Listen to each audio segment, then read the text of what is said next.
В синем углу боец весом 61 килограмм. Встречаем бурными овациями Джанбеколо Сыгы. В красном углу боец весом 61 килограмм. Нурбайло Атаман.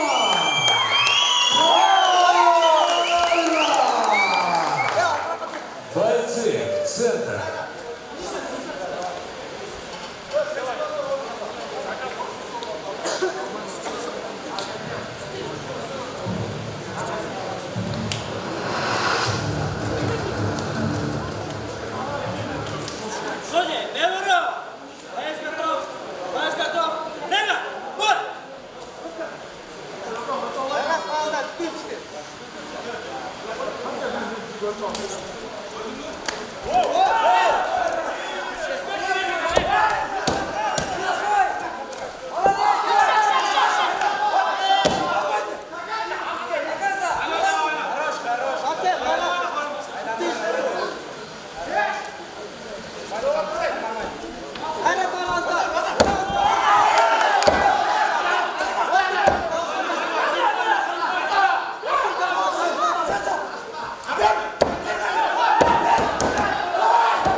На третьей минуте, 50-й секунде первого раунда волевым приемом на руку победу одержал